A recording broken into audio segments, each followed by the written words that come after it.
Maxime. Frédéric Vardon, propriétaire du Café Max et du 39.5. Vous allez encore nous donner envie de manger ce matin. Ah bah oui, mais Maxime, c'est les Glorieuses. Les Glorieuses. Non mais attendez, il n'y a rien d'indécent, je vous vois avec votre frimousse là. Pas du tout. Hein. Je parle des Glorieuses de Bresse, qui auront lieu du 12 au 16 décembre prochain. Bourg-en-Bresse le 12, Louhans le 13, Pont-de-Vaux le 14 et Montrevel-en-Bresse le 16. Alors il faut remonter à peu près à 1862 à Bourg-en-Bresse pour retrouver une trace du premier concours de volailles mortes. Bon, c'est pas très drôle, mais c'est comme ça. C'est l'aboutissement d'un an de travail pour des éleveurs qui présentent leurs volailles roulées. Et oui, elles sont roulées, hein, pas comme un joint, mais elles sont roulées. Un jury composé de gastronomes et de professionnels et de chefs. Ces bêtes, elles reçoivent des récompenses, des prix d'honneur, des grands prix d'honneur, des premiers prix.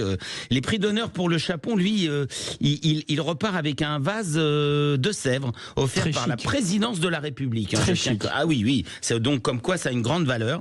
Et puis après la remise des diplômes, il y a le marché aux volailles où j'en ai acheté des dizaines et des dizaines lorsque j'avais le plaisir d'officier chez Alain Chapelle à Mionnet dans l'Ain. Chapon, dinde, dindonne, poularde, enfin pour le plus grand plaisir des amateurs des volailles grasses. Et puis il y a une tradition, en tout cas il y a un terme que vous avez utilisé, c'est quand vous évoquez les fameuses volailles de Bresse bien roulées. C'est quoi une volaille de Bresse bien roulée? Ah bah elles sont sexy, elles sont bien roulées. Ah bah oui, ça c'est sûr. Hein. C'est la finition bressane. C'est un savoir-faire unique. Hein. C'est un roulage après l'abattage qui est mis sous un vide naturel. Alors il n'y a pas de plastique. C'est une tradition qui est ancestrale, qui permet la conservation et facilité de transport. Et surtout, ça permet de répartir le gras un peu partout.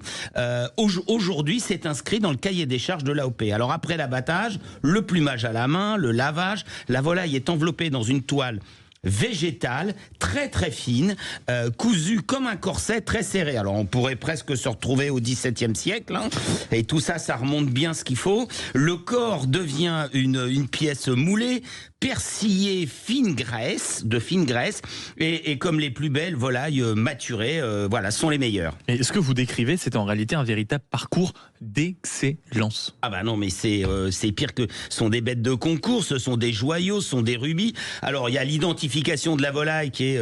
elle doit être pâte bleue, un plumage très blanc, une présentation originale de la volaille grasse. C'est l'homogénéité si vous avez un lot, l'état d'engraissement et l'absence de griffure.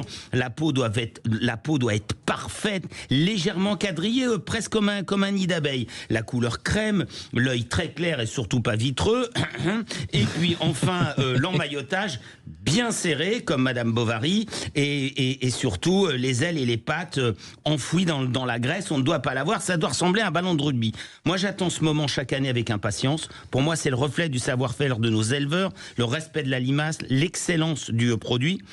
Et puis poser une volaille de Bresse sur la table, c'est quand même honorer ses convives. Hein. Et chez vous, on le sent, c'est presque une passion. Et en plus, vous avez un petit conseil à nous donner pour qu'elle soit vraiment esquisse. Ah oui, alors non, mais moi, la volaille de Bresse, c'est matin, midi et soir, la nuit, quand vous voulez. Moi, c'est pas un problème. Cette chair, elle est moelleuse, mais elle est à la fois ferme, ce goût est suave, poché au rôti, je craque. Alors, d'abord, faut savoir, ce sont des volailles qui doivent gratter le sol, donc elles doivent se nourrir. Bien évidemment, elles sont nourries aussi, mais pas du tout enfermées. Elles vivent dehors, mais vraiment pas 300 poules au mètre carré. Évidemment, c'est plutôt le contraire. C'est du plein air total. Ah ben c'est du plein air total. Puis elles sont finies au lait et au maïs. Et souvent, les agriculteurs prenaient la peau du lait, le petit lait quand ils avaient fini le beurre et écrémé. Et puis elles sont finies. Elles sont engraissées quelques semaines avant l'abattage. Alors ensuite, je vous le dis tout de suite, les os sont durs. Hein, vous allez pas, c'est pas du poulet doux. Hein, je vous le dis direct.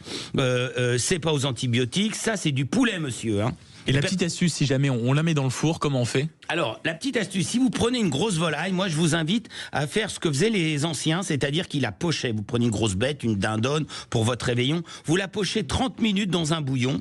Vous l'enlevez du bouillon, vous la laissez refroidir et vous posez un linge légèrement humide dessus pour pas que la peau craque. Et ensuite, vous enfournez normalement et le secret, c'est arroser, arroser, arroser. Ça, c'est le secret. Et puis, n'oubliez pas de vous arroser aussi un bon verre de vin du Buget, et puis pourquoi pas un bon Beaujolais, un bon... Surtout en ce moment. Oui, et puis surtout un bon Juliena sans Violette du domaine Chapelle. C'est parfait. C'est parfait et je suis obligé de le dire, même si ça ne correspond en rien à ce que je suis dans dans la vie, avec modération, bien sûr, Modération, mon cher chef. ami. Un verre à la fois. Frédéric Vardot, propriétaire du Café Max et du 39.5. J'espère que vous avez pris des notes. Dans un instant, la revue de presse des régions et le journal des sports où on parle du retour d'un certain Antoine Dupont.